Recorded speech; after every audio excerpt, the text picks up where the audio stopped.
So this is about the Shaul was, Kepha was being rebuked, or Peter, and Shaul said, "Do not eat with them." You see, the word of Adonai came to me saying, "You son of man, take one stick and write on it, for Yehuda, for Beni Israel, join with them, join with them." The Beni Israel joined with Judah was Benjamin and the Levites. Then take another stick and write it for Joseph, the stick of Ephraim, and all the house of Israel join with him. You see, we have Ephraim and all the house of Israel join with him. So, but we have the promise from Bereshit, Genesis 48, I think it's 48, 20, and then just wait, 48, okay, in 19. When Joseph saw his father put his the right hand on the head of Ephraim, he said, Joseph said to his father, "Not like that, my father, because this one is the firstborn," meaning Manasseh. "Put your right hand upon his head." But his father refused and said, "I know, my son, I know. He also will become a people, a goy, and he also will become great. But his younger brother, Ephraim, will become greater than he, and his seed will be the fullness of the nations." That is a term used by Paul in Romans 11:25. Melo Hagoim, the fullness of the nations. So when Yereskiel speaks of Ephraim, there is two reasons. Jehoram, the first king of the northern kingdom, after the separation between the northern kingdom and the southern kingdom after the death of Shlomo, was from the tribe of Ephraim. This is why we call Ephraim and the house of Israel. The house of Israel are the 10 tribes. Both of them have been scattered.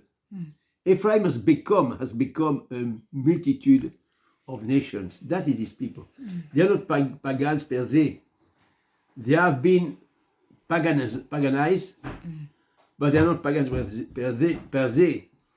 So we have now scattered in the four corners of the earth the seed of Ephraim and the 10 tribes. This is what we have to understand. So this is why Shaul said in Romans 11:25, "I don't want you brethren to be," I want to take his words because it's very important to take the wording. In 11:25 he said, "For I do not want you, brother and sister, to be ignorant of this mystery." Call it a mystery. "Lest you be wise in your own eyes, that a partial hardening has come upon Israel, until the fullness of the Goyim has come in." These Goyim here are not pagans. Don't forget that today, if you go to the UN, we have, I think, 198 nations recorded. At this time, it was not so. And we know in the Torah, in Bereshit chapter 10, we have only 70 nations. This means we have 128 nations that do not exist in the eyes of Elohim. Okay, these nations are scattered, but in their entity, they are part of other nations of the 71. Okay. You understand? So this is the background now. That is the background. So we go back to the question, because there is different. Kepha was being rebuked. Now, and then yes, shall speak about don't eat with the sinners. Yeah, with the sinners. What does he say? Ephesians chapter 2. He's speaking about whom? He said, Ephesians chapter 2, verse 1, "You were dead in your trespass and sin. At that time you walked in the way of this world, in conformity to the rule of the domain of the air, the rule of the spirit which is now operating in the sons of disobedience. We too all live among them in the craving of our flesh, indulging the desire of the flesh and the mind. By nature we were children of wrath, just like the other." So he said, "But even when we were dead in our trespass, he made us alive together with Mashiach. By grace you have been saved." Now I want to take another translation which is more clear in my understanding. So He say, is it related to my question? yes, of course. Because you say, I want just to find the verse, very, you see, Ephesians 2:11. Wherefore remember that you in time past, goyim in the flesh, were called uncircumcision, but with that which is called the circumcision in the flesh made by your hand, that at that time you were without Mashiach, being aliens from the commonwealth of Israel, stranger from the covenant of promise, having no hope and without Elohim in the world. Now, he said, now in Mashiach Yeshua, you sometimes we are far off, made nigh by the blood of Mashiach. Yeshua. He said, you were sinner. He said, you were sinner. You were dead in trespass and sin. That is the sinners. That's an expression to say you eat with the sinners. This means these were not Jew. These were not Jew. Yeah, okay. They were called sinners. Because the Jew consider all these pagans as sinners. Because they are not in the covenant. Yeah. Covenant. Okay. You understand? So this is what we have to understand. It's not so that everyone. So show me, and the other one from Kepha.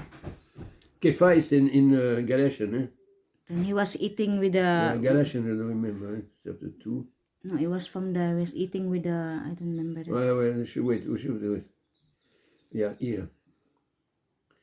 When Peter was come to Antioch, I withstood him to the face because he was to be blamed. For before that certain came from Yaakov, James, he did eat with the Goim. But when they were come, he withdrew and separated himself, fearing them which were of the circumcision, the Jew. You see? And the other Jew dissembled likewise with him, insomuch that Barnabas also was carried away with the dissimulation. You see the attitude of Kepha when he saw that the Jew coming. Don't forget, Kepha was a Jew, Peter was a Jew. So when he saw the other Jew, he feared, because they will see him with Goim. You recognize the Goim, their clothes, their attitude, etc., etc. So he withdrew himself. This is why he rebuked him. He say in verse Galatians 2:14, he say, but when I saw that they walked not uprightly according to the truth of the Bezorah, the gospel, not the Torah, the gospel, I said to Peter before all, if you been a Yehudi, lived after the manner of the Goim, and not as do the Yehudim, why compels you the Goim to live as do the Jew? You understand? Now, we who are Yehudim, Jew by nature, and not sinners of the Goim.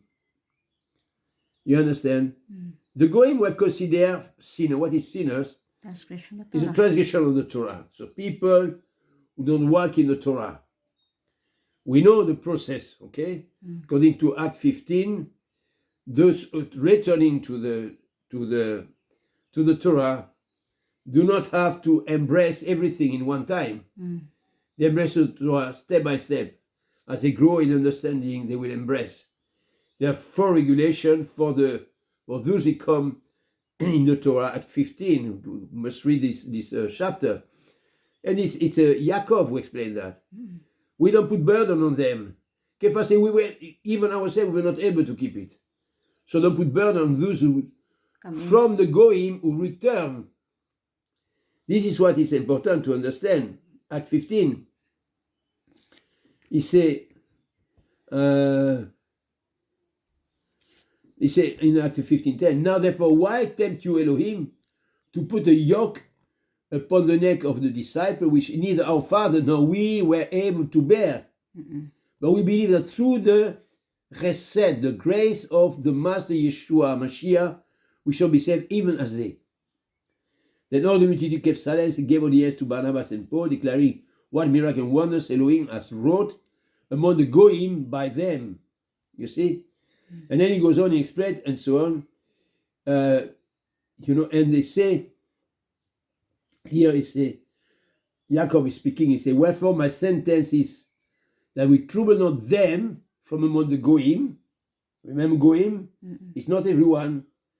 The descendants from Ephraim who are turned to Elohim, but that we write unto them that abstain from pollution of idols, fornication, things strangled, and from blood.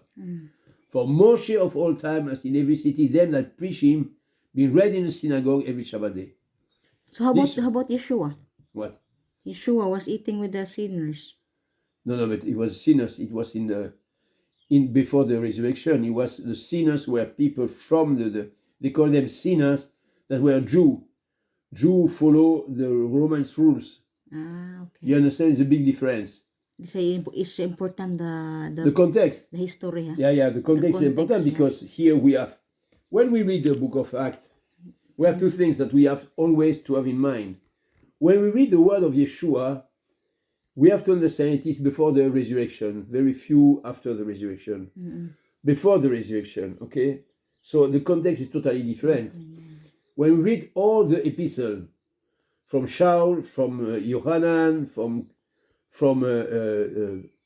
Peter, from Kepha, Jude, all Yaakov, this is long after the departure from Yeshua, when he went back to the Father. So you have a gap. You have a gap from 20 years. Not the same It's not the same context.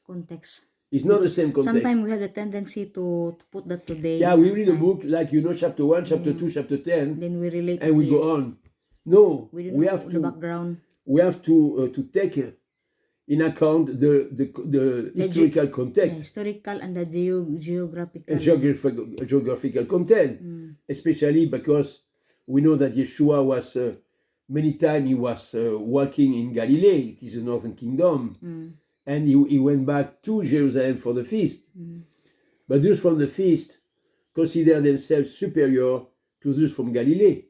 Understand? Yeah. All this context must be taken in consideration when we study.